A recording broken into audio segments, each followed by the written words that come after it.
Alright YouTube, welcome back. Thanks for stopping in and checking out the channel again. Been a little busy out here lately. Haven't been making too many videos, so apologize for that. So a little update on what's going on. I ran another hair scramble on the 400 and actually did a little better. If you watched the last video, you'll see that I took second place in that. And I haven't found any good way of actually taking videos of the hair scramble races. Like I said, I kind of just get in the zone of racing, and I think the camera would get covered in mud because I seem to get pretty dirty on both races I did. So I think the video quality would probably not be the best. Not to mention it's an hour-and-a-half to 2 hour long race that, you know, nobody wants to watch that whole thing. So I got to kind of edit it down, and just a lot more work. So anyhow, but out in the garage we've got this bike here, which is a friend that I work with, just on a rebuild on it. It was 06, needed the top end and starter clutch and stuff replaced, so I didn't take too many videos of that, so probably not going to start with that one.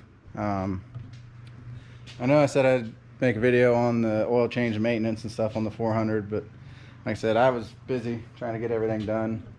But as you can see, I got me first place and second place in the 2 hair scrambles that I ran. So that's not too bad for never running any. Did get my new tires put on. So like I said, that's not terrible. This thing is pretty much bone stock, other than it has some 450 front shocks on it. That's the only thing that this thing has. So anyhow, enough about that rambling on. Like I said in the last video, I did finally get my Wiseco piston that I've been waiting on. So as you guys can see right there's the part number. It's an 0405 14-to-1 Wiseco piston. I got new stock OEM cylinder and new OEM head gasket. So we're going to go ahead and tear this thing down, and like I said, that'll be tonight's video. Like I said, so we'll go ahead and get started. I'll probably set you guys up here on a time lapse. Like I said, first thing we're going to do, get the seat, the fuel tank, and the intake off, and then I'll show you guys the rest from there. So if that's something you guys are interested in, please stick around and keep watching. So thanks.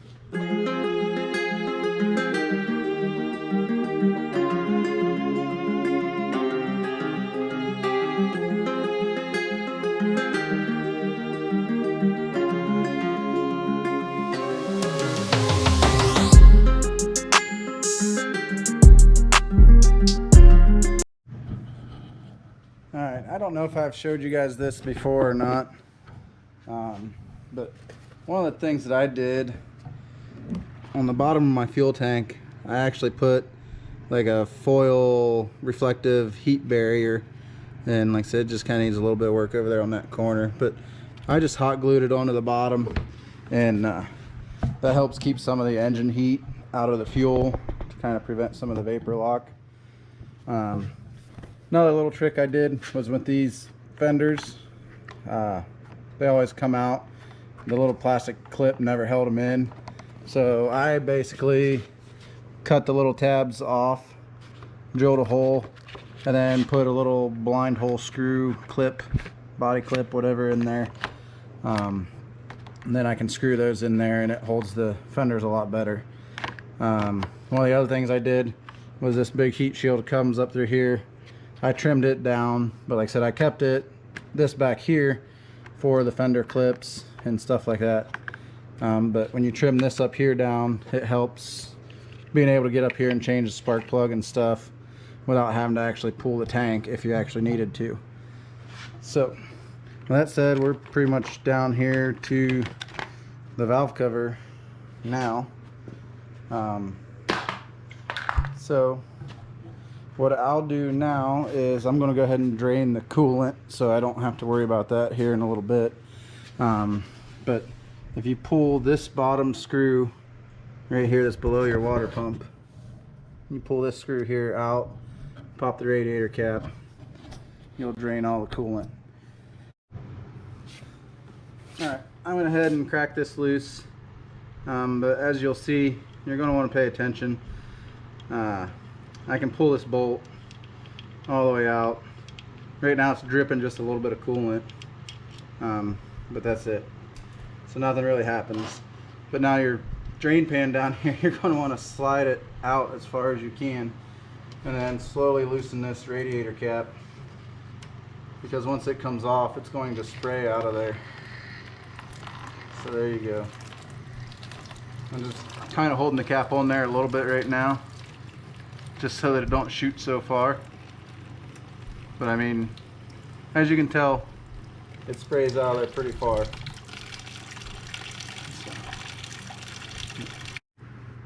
Alright, we got the valve cover off. One of the things I always like to do is check the valves before I even tear it apart. Kind of gives me an idea of what I'm getting into. So what I'll do is I'll rotate this up here until I can check the valve clearance. So trying to rotate it pretty slow here. There we go. But you know, you don't have to be perfect. You can kind of tell that, you know, you're not on the lobe of the cam, you're on the base circle to check your valves. I can't check them now because I'm holding the camera, but I always try to run my intake. Generally I run mine around 5 thousandths, 5 to 6. I think spec's 6 plus or minus 1,000, so anywhere 5 to 7 is your spec, but I always try and get them right around 5 to 6. And then same with the exhaust, I try and run it around 10 to 11. I think the spec's 11 plus or minus 1, so between 10 and 12 is your spec on that. So I'm going to go ahead and put this down. I'm going to check these real quick, make sure we don't have any other valve issues going on at the moment, and then we'll go ahead and we'll pull the tensioner off, and then we'll get this cam gear off. Alright, we got it off. Like I said, this is why you check your valves. Here's a 10 thousandths. Like I said, on the exhaust. It goes in there. It's kind of hard one-handed here, but 10 goes. So I think we're pretty close. Let's try the 11 here. 11 goes in. 11's pretty tight, so I'm going to call that an 11. Yeah, so that one might be just a smidge looser, but I'm still going to call that an 11. So I'm going to say the exhaust valves are okay, but here when you get over to the intake, like I said, the spec on the intake is 5 to 7. This is a 1.5, and it does not go. It does go on that side. And then here's a 2. 2 goes on that side, but like I said, I couldn't even fit the 1.5 over here. So this is a 2.5. It's kind of oily here. There we go. 2.5. And 2.5's pretty tight on that one. So our intake valves are a little too tight. So that's why you tear them or measure them when you're tearing them apart. That way you have an idea of what's going on in there. So like I said, we'll get this head off, and now I know to pay a little more attention to the valves, and we definitely have to reshim them, or maybe even do a valve job when we get this apart. So I'll set you guys back up on a time lapse over here, and I'll go ahead and get the head and crap off, I guess, and go from there.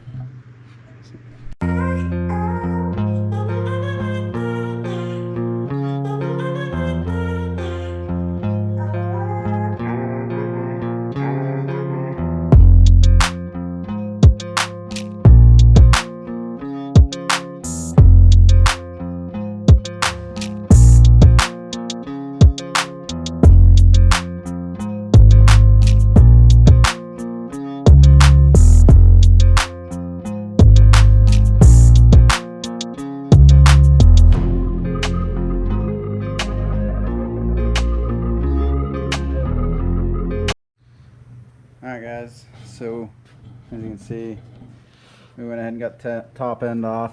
Like I said, that piston's a little crusty, but I think that's because it was burning a bunch of coolant. Went ahead and got this head cleaned up, and I don't really see any issues with the head at all. One thing I did notice though is it looks like, well, you guys can't see in there very well. Let me grab a light. There we go. It's pretty crusty in there, but that one seal, that valve seal, was leaking oil. So as you can see here, the valve seal itself is pushed up. So we'll get that tore apart, get some new valve seals in it. The only other thing that I noticed was this cylinder, which I noticed it at the track. I kind of thought I had a cracked cylinder, but it's kind of hard for you guys to see. Let me see here. I don't know if shining the light on there. Nope, that makes it way worse. There you can kind of see two little hairline cracks right there going to that coolant passage, and then there is another hairline crack right there that runs across. So like I said, I think that was the biggest issue. I couldn't get the head gasket to seal because of those little hairline cracks, and then because of that I think it was building up pressure, and then we still blew this head gasket. So I think those are part of the reasons why we kept having issues. But like I said, it's getting kind of late tonight, so we'll go ahead and call it a night for tonight, and we'll be back out here tomorrow probably working on this a little bit more. So thanks again for watching, and we'll catch you guys in the next one.